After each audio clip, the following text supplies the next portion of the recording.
Olá, gente, bom dia, tudo bem? A prof está aqui com a cara meio de cansada, mas a gente está aqui para honrar quem está chegando para assistir a nossa live de redação hoje cedinho.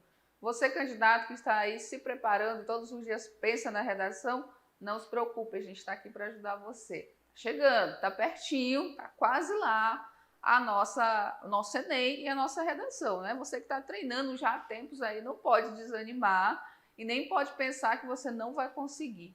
Hoje nós vamos tratar da competência 4. Na nossa última live nós tivemos aí a nossa aula com a competência 3. Agora você vai ficar com a competência 4 e entender o que essa competência avalia, o que o examinador busca com essa competência, quais são, então, os pontos que você tem para ser analisado pela competência 4, tá bom? Então a gente vai primeiro relembrar um pouquinho as competências do Enem, o que foi que a gente viu até aqui e o que ainda falta. Bom, a primeira competência é demonstrar domínio da modalidade escrita formal da língua portuguesa. Bom, professora, mas tem gente que não sabe escrever em português, né? Mais ou menos assim que a primeira competência traz aqui para a gente. Pessoal, não é que você vai ser avaliado se você escreve ou não em língua portuguesa, não é isso. O que a competência 1 vai querer mostrar, então que a gente não teve aqui uma aula específica sobre isso, né? Porque a maioria dos candidatos pensa que é voltado para a escrita da língua portuguesa. Não, gente, são os desvios da língua, tá bem?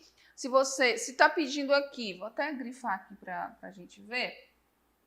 Se está pedindo uma escrita formal da língua portuguesa, isso quer dizer que você precisa escrever conforme a gramática está exigindo. Lógico, você está escrevendo aí para todo o Brasil, não é isso? Competindo com todo o Brasil. Então, já pensa, as regionalidades de fala, se todo mundo fosse escrever como se fala, isso ia complicar demais a vida do examinador, porque os examinadores são de toda parte do Brasil, e isso dificultaria muito a análise dos textos, tá bem?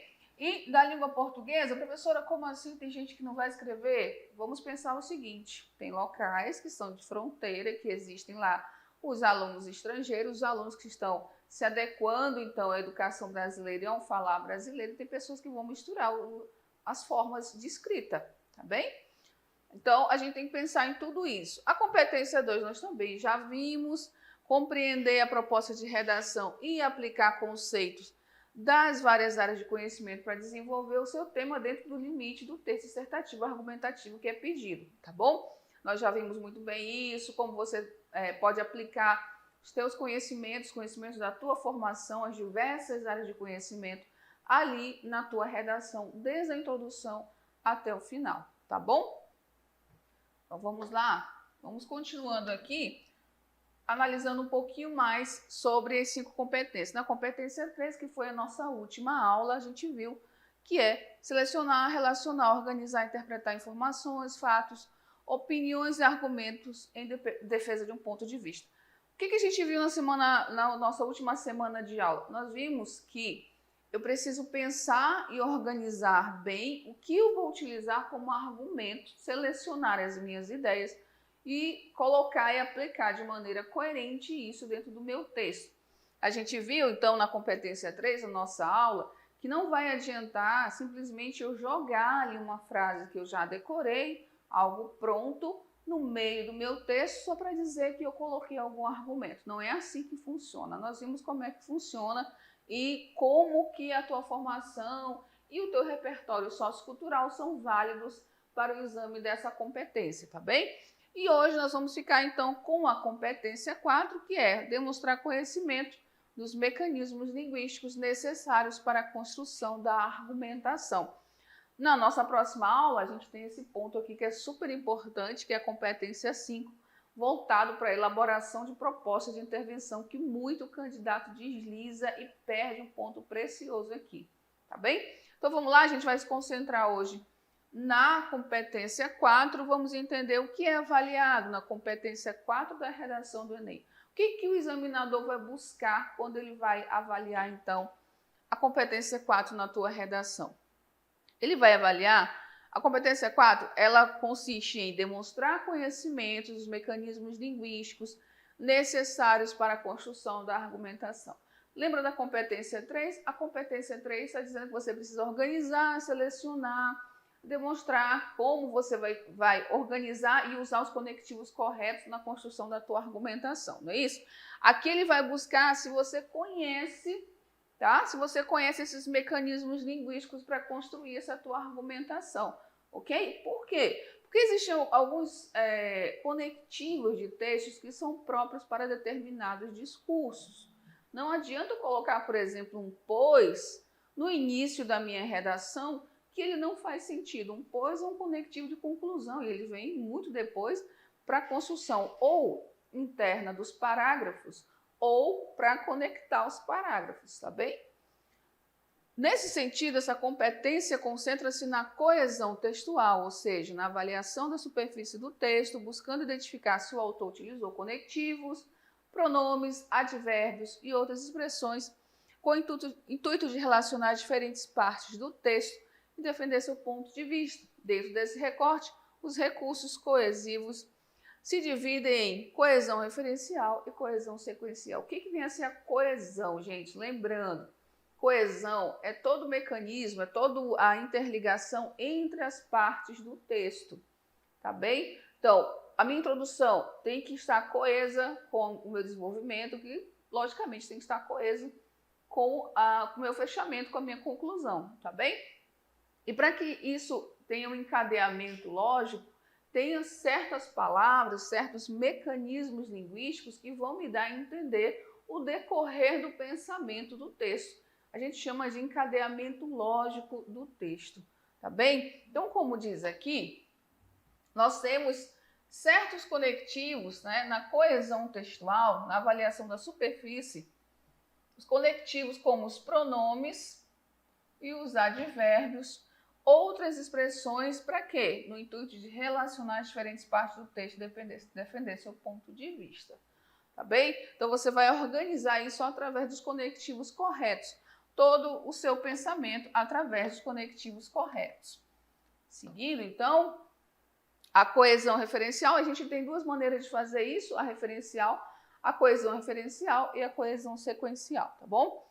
A coesão referencial é aquela que se concentra na manutenção de um termo ou assunto do texto, analisando se o autor consegue diversificar as formas de nomear e retomar esse referente, de modo que a leitura fique fluida e o leitor consiga compreender o sentido. Gente, o que acontece? Muitas vezes o candidato empolgado em escrever, ele escreve conforme o seu pensamento está mandando, né? Na rapidez do pensamento. E ele não para analisar se ele colocou ali uma palavra que vai dar ambiguidade ou duplo sentido ao seu texto. Ele não para verificar se no texto está faltando alguma palavrinha que deu o entendimento correto, que deu o sentido correto daquilo que ele quer passar para o leitor, tá bem? Então, a gente tem um exemplo aqui para você entender o que é uma coesão referencial, ou seja, um termo referente, que retoma esse termo.